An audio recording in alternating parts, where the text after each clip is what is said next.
Hello, my friend. My name is Irina Bjorna, and I would like today to present for you sun eclipse.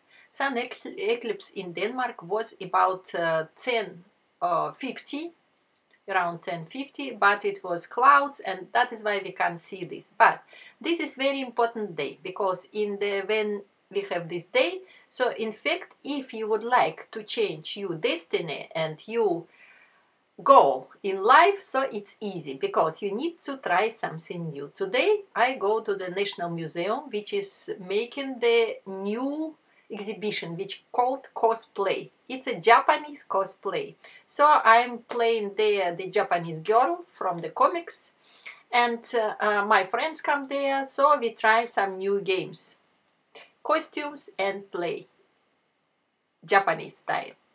And what I would like to say that if you would like to, of course, be slim, just look at my program. If you would like to be happy, just look at my program because it's a Bell Books. And Bell Books, it is books for easy living, as you know. Always with Irina Bjorna, and I wish you well in this day because our Earth now in the very special position when you can expose this phenomena as a solar eclipse and be happy in your life. See you later.